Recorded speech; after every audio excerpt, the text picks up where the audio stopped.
Big news has come out today as Toronto Raptors assistant coach Adrian Griffin has been named the head coach of the Milwaukee Bucks, and none other than Nick Nurse has been getting clowned online as he pulled a weird, shady excuse as to why he didn't end up getting the job. So we'll break that down, including the Toronto Raptors trade talks with the Houston Rockets for the 4th overall pick, and a whole bunch more to cover in this video. So without further ado, let's jump to the first topic of discussion. First thing we're taking a look at is the Raptors, not this one. The first thing we're talking about is Nick Nurse getting clowned after the Griffin hiring. Also in Montreal right now, so don't have the full setup going for this video, but we got to break it down because big news came out today as Adrian Griffin, right? Woj bomb came out, Shams, they were breaking it down pretty well at the same time, that the Milwaukee Bucks are planning to hire Toronto Raptors assistant coach Adrian Griffin for the franchise's next head coaching position. Sides are progressing on terms of the agreement. First year head coach, we'll see how that all plays out, but it's official, right? Raptors are not going to end up having Adrian Griffin head their bench as he is going to Milwaukee. So first thing I want to say is congratulations to Adrian Griffin. He's been up for a lot of head coaching positions across the NBA. So it's nice to see a coach get the opportunity that's been around, put the work in, done his deed, and now he's taken on a very talented team, the Milwaukee Bucks, that have extremely high expectations. But the interesting thing that a lot of people have been running with is because there was another coach in the mix. There's 3 coaches named in the running with Adrian Griffin. One was Kenny Atkinson, who's with the Golden State Warriors, and one was former Toronto Raptors head coach, right? The head coach of this team, Adrian Griffin, was his assistant. Nick Nurse was also one of the top 3 finalists for this Bucks position. Now, Giannis made it known that he wanted Adrian Griffin to be the coach, wanted him to be the guy, talked about how losing Darvin Ham was a big loss, and felt Adrian Griffin could sort of fulfill that sort of missing piece that the Bucks had this season. So Adrian Griffin got in there, and Nick Nurse, essentially minutes before the news came out, or when kind of combined with all the news getting broken down, Woj Shams also elaborated how Nick Nurse at the last minute pulled out of consideration, right? He came out and said, once Nick Nurse pulled his name out of the hat for the Milwaukee Bucks coaching spot, they decided to go in the direction of Adrian Griffin, which sounds pretty silly to me, silly to a lot of people, as given everything that came out with Giannis's comments, even though Drew Holiday did have some praise or some backhanded praise for Nick Nurse, saying he's kind of not a nice guy, but knows what he's doing out there on the basketball court. But I digress on that, right? Giannis, once he said Adrian Griffin was the guy, he was coming in. So Nick Nurse pulling his name out of the hat seems like he's a little bit of a sore loser and stuff happening there. But I don't know. People are flaming him online. Let me know what you guys think about that entire situation. Obviously, do want to say again, congratulations to Adrian Griffin. But next thing we're taking a look at is Toronto Raptors reaching out to the Houston Rockets for a trade. Now, Houston Rockets are a team, it's been known, are out here trying to get better next season. They're a squad that's kind of been a dumpster fire the last couple of years. They're tanking overtly. They've picked up Jaylen Green. They've had Jabari Smith on the team.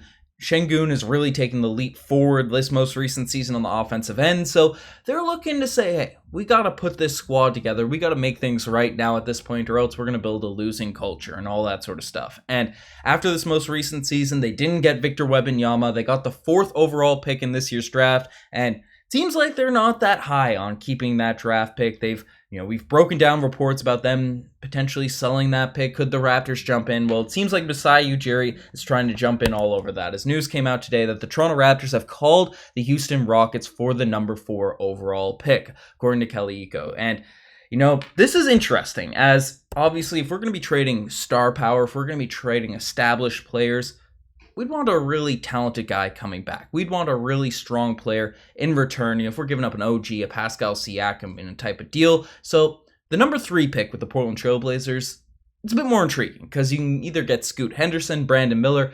Top 3 of this draft class seems to be pretty solidified. They're guards that can knock down shots, can knock down, can facilitate for other people. So it's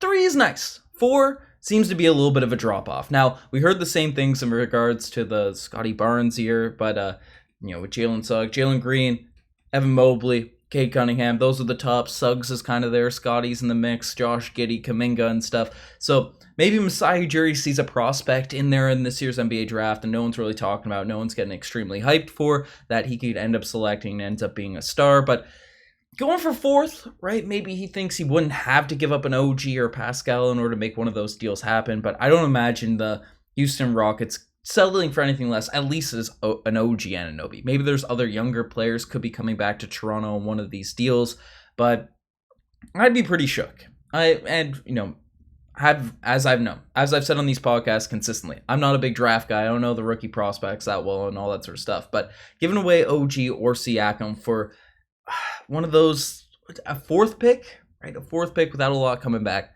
that would frustrate me a little bit. A lot of people want assets come back with a third pick, so we'll see what ends up happening on that front. They have some younger players down there in Houston. Obviously, we're not going to get Jaylen Green. We're not going to get Şengün.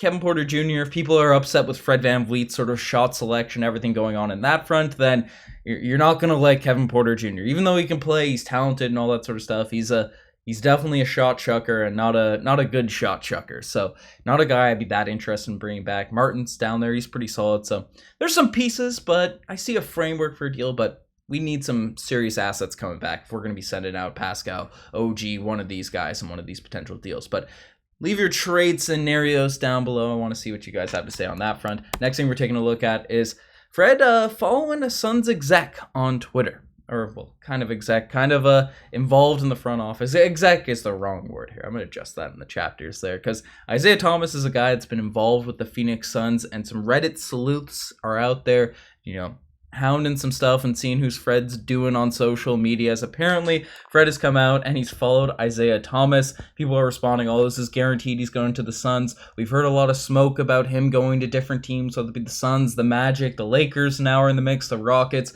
Apparently he's also recently followed John Lucas, player development guy there for the Houston Rockets. So Fred might be networking a little bit out there on social media, doing his thing, figuring out his next destination, or he's just following people across the league that he's influenced by. I'm not reading too much into this, but I know it's being a narrative running away in Raptors land, so I figured I'd address it. And final thing we're taking a look at is Raptors being named as a potential destination for Jaylen Brown. Now, as of recording, the Suns-Miami Heat game has not happened yet. I believe the game has started literally right now as I'm recording, so we'll see what ends up happening in that game. But I'd imagine if the Boston Celtics end up losing this one, especially with how ugly the start of the series was, there's a lot of people questioning whether or not Jaylen Brown will actually be on this team next season. Are they going to have a major shakeup? Are they going to try and do different things? And some odds came out, and apparently the Toronto Raptors are given a 10% probability to land Jaylen Brown this summer if in an off-season trade with the Boston Celtics, if one of those deals ends up going down.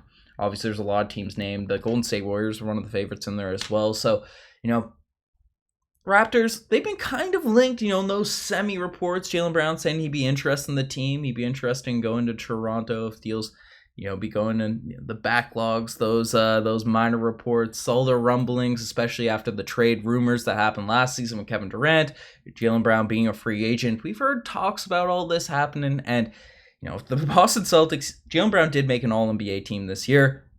Could be offered a Supermax. I don't imagine they'd let him walk for nothing, but if this ends up being an ugly flameout, which potentially it could be, or it could be a historic comeback, we'll see what ends up happening after this video. This is why this is the last segment. Then the Raptors might be a team that's able to swoop in. But if we're making a trade or a sign-in trade with the Boston Celtics, I definitely don't want to give up a Pascal in a deal for Jaylen Brown.